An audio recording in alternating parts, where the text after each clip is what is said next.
ये क्लास 10वीं फिजिक्स का चैप्टर फर्स्ट और चैप्टर सेकेंड का जितना भी आपका सब्जेक्टिव क्वेश्चन है वो सभी क्वेश्चन मैं आपको चैप्टर फर्स्ट और चैप्टर सेकेंड का बताऊंगा। चैप्टर फर्स्ट और चैप्टर सेकेंड का, ठीक है।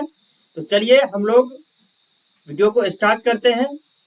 सिर्फ आप लोग ध्यान देते जाइए, हाईलाइट से मैं आपको बताऊंगा। जो हाईलाइट है उसी मैं आपको बताता चलूंगा, ठीक है। तो पहला सवाल आपका है, क्रांतिक कोण किसे कहते हैं, यानी क्रांतिक कोण किसे कहते हैं, ये सवाल आपका है। उनका आंसर देख लेते हैं क्या है।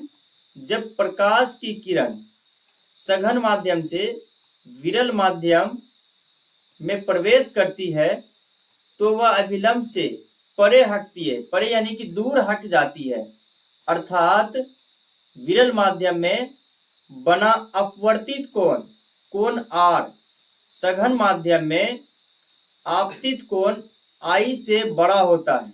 यानी अपवर्तित कोण जो बनेगा वो सघन माध्यम में वो बने आपतित कोण यानी I से बड़ा होता है, यानी I छोटा होता है। आपतित कोण क्या होगा, छोटा होगा। इनका ये परिभाषा है। अगला है, यदि विरल माध्यम में बना अपवर्तित कोण एक समकोण के समान हो जाए तो इसके सापेक्ष सघन माध्यम में बना आपतित कोण क्रांतिक कोण कहलाता है। सवाल क्या है देखिए, वो पूरा आपका आंसर नहीं, वो पूरा आपका आंसर क्या है, उसमें प्रकाश के अपवर्तन का भी आंसर है छिपा हुआ। देखिए कहां तक आंसर छिपा हुआ, देखिए आप। प्रकाश के अपवर्तन का मैं बता रहा हूं। जब प्रकाश की किरण सघन माध्यम से विरल माध्यम में प्रवेश करती है तो वह अभिलंब से दूर हट जाती है। यहां तक आपका जो क्वेश्चन हुआ ये प्रकाश के अपवर्तन का हुआ, ठीक है। और ये आपको स्टार पॉइंट दिया गया है, अर्थात यदि विरल माध्यम में अपवर्तित कोण R होगा तो वो सघन माध्यम में बने आपतित कोण I से बड़ा होगा, ठीक है। ये स्टार पॉइंट कोण का मेन परिभाषा आपको समझना है, क्रांतिक कोण का। देखिए यहाँ से परिभाषा इसका जो होगा ये होगा। मैं इनको दूसरा कलर लेकर के दिखा देता आपको। इनका दूसरा कलर कहाँ से, देखिए ये होगा। यदि विरल माध्यम में बना अपवर्तित कोण एक समकोण के समान हो जाए तो इसके सापेक्ष सघन माध्यम में बना आपतित कोण क्रांतिक कोण कहलाता है। ये आपका सवाल है, ठीक है। आपको जवाब भी इसका मिल गया। अगला चलते हैं, हम लोग देखते हैं अगला क्या है वो देख लेते हैं। अगला सवाल, अगला नेक्स्ट सवाल आप देखिए, दिया हुआ है अवतल दर्पण के उपयोग को लिखिए। यानी क्वेश्चन आपका है अवतल दर्पण के उपयोग को लिखिए। उम्मीद करते हैं कि आपके पास आवाज मेरी पहुंच रही होगी। सवाल है अवतल दर्पण के 4 उपयोग। इनके 4 उपयोग लिखने का तरीका क्या होगा कि अवतल दर्पण के उपयोग निम्न है। इसको लिखना है कि पहला क्या है, बड़े आकार के अवतल दर्पण का प्रयोग सौर ऊर्जा, सॉरी यहाँ ऊर्जा है, ये सौर ऊर्जा के लिए किया जाता है। किसके लिए किया जाता है, सौर ऊर्जा के लिए किया जाता है। आप लोग किताब में पढ़ चुके होंगे। इसका दूसरा एग्जाम्पल उपयोग है, इनका प्रयोग वाहनों की हेडलाइट, वाहनों की headlight, lamp, search light, torch आदि बनाने में किया जाता है। यानी कि हेडलाइट में, लैंप में, सर्च लाइट में और टॉर्च में किया जाता है। इसका दूसरा उपयोग। तीसरा उपयोग देखिए क्या आपका, तीसरा उपयोग सेविंग दर्पणों को बनाने में। सेविंग दर्पण बोले तो दाढ़ी बनाने में, हजामती के लिए अवतल दर्पण का उपयोग किया जाता है। अगला चौथा उपयोग देखिए क्या, चौथा उपयोग दंत चिकित्सक, यानी कि दांत वाले जो होते हैं, डॉक्टर होते हैं, चिकित्सक होते हैं तथा कान वाले ना, वो सभी विशेषज्ञ रोगी का परीक्षण करने के लिए, यानी कि रोगी के नाक, कान, गला, आंख देखने में इसका उपयोग करते हैं, ठीक है। अगला देखिए, ये तो आपका स्क्रीनशॉट पे ले सकते हैं चारों का। अगला देखिए क्या है, अगला है, इसमें मैं आप लोगों का प्रकाश के परावर्तन और अपवर्तन दोनों चैप्टर से मैं सब्जेक्टिव क्वेश्चन ले रखा हूं और इनको मैं बताऊंगा, उसके बाद ही आपका क्लास ओवर होगा। प्रकाश का अपवर्तन क्या है, क्या है प्रकाश का अपवर्तन क्या है, इसके नियमों को लिखें, इसके नियमों को लिखें। प्रकाश के अपवर्तन के 2 नियम है। प्रकाश के अपवर्तन कितने नियम है, 2 नियम है।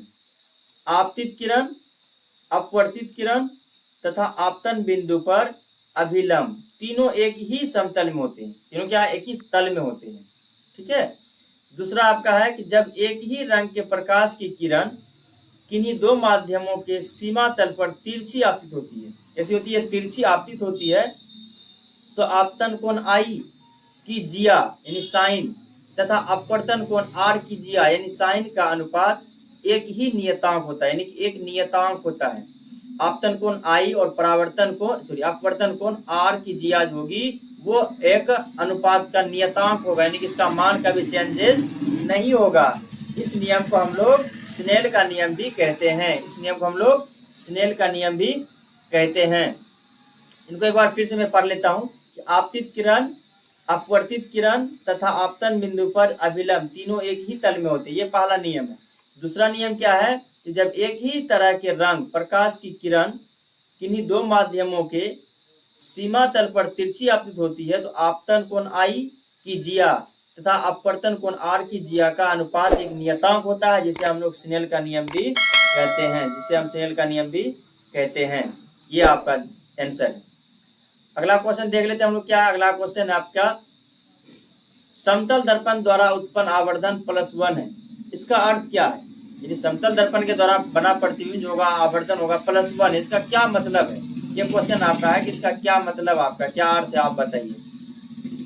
इसका अर्थ देखिए क्या है कि एक समतल दर्पण द्वारा उत्पन्न आवर्धन +1 होने का अर्थ यह है कि समतल दर्पण के द्वारा जिस वस्तु का प्रतिबिंब बन रहा है, यानी समतल दर्पण के द्वारा जिस वस्तु का प्रतिबिंब बन रहा है उस वस्तु का साइज यानी दर्पण समतल द्वारा बनाए गए प्रतिबिंब के साइज के बराबर होगा, यानी कि इस आवर्धन +1 होने का मतलब समतल दर्पण में क्या है कि इस वस्तु का प्रतिबिंब बन रहा है, उस वस्तु का जो प्रतिबिंब होगा, उस वस्तु का जो दर्पण का प्रतिबिंब होगा, उनमें वो जो बनाए गए होंगे वो प्रतिबिंब के साइज के बराबर होगा।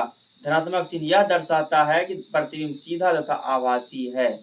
बराबर है तो सीधा और आभासी भी है, समतल दर्पण क्या है, बराबर भी है, और धनात्मक यह बताता है कि यह प्रतिबिंब सीधा और आभासी है। ठीक है, उम्मीद करते हैं समझ गए होंगे। अगला देखिए, उत्तल लेंस के दो उपयोग बताएं। अब पूछ रहा है आपसे सवाल, उत्तल लेंस के दो उपयोग बताएं, उत्तल लेंस के दो उपयोग बताएं। दो उपयोग देखिए क्या है। उत्तल लेंस का दो उपयोग इस प्रकार है, उत्तल लेंस का दो उपयोग इस प्रकार नीचे दिया गया है, आप देख सकते हैं।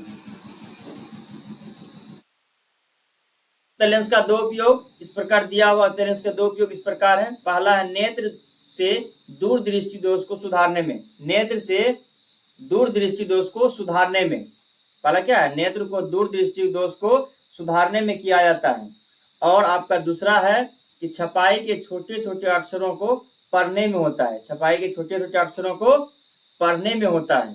पहला तो ये हो गया कि नेत्र से दूर दृष्टि दोष को सुधारने में, दूसरा ये हो गया कि छपाई के छोटे छोटे अक्षरों के पढ़ने में होता है। यह आपका हो गया। चलिए अगला देखते हैं हम लोग।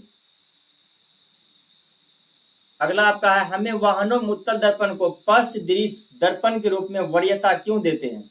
हम लोग वाहनों में उत्तल दर्पण को पश्च दृश्य के रूप में वरीयता क्यों देते हैं, यह आपका सवाल है। देखिए, हमें वाहनों में उत्तल दर्पण को पश्च दर्पण के रूप में वरीयता इसलिए देते हैं हम लोग, इसका आंसर दिया हुआ नीचे, क्योंकि उत्तल दर्पण को पश्च दृश्य दर्पण के रूप में इसलिए वरीयता देते हैं, इसलिए महत्वपूर्ण समझते हैं क्योंकि वे सदैव सीधा प्रतिबिंब बनाते हैं, यानी किसी वस्तु का प्रतिबिंब जो है वह हमेशा सीधा बनाते हैं। इनका दृष्टि क्षेत्र भी बहुत अधिक होता है, इनका दृष्टि क्षेत्र बहुत ही अधिक होता है, क्योंकि ये बाहर की ओर वक्रित होते हैं, क्योंकि ये बाहर की ओर क्या होते हैं, वक्रित होते हैं, कि गड्ढा टाइप का होता है।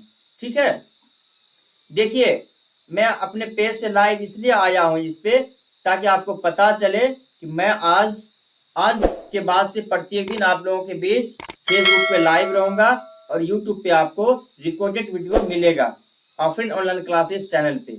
अभी आप लोग इसी से पढ़ लीजिए, जो भी इसमें जुड़े हैं वो इसको शेयर कर दीजिए, एक बार इसको शेयर कर दीजिए, जो बच्चे 10वीं क्लास में पढ़ रहे हैं उनको आप शेयर कर दीजिए।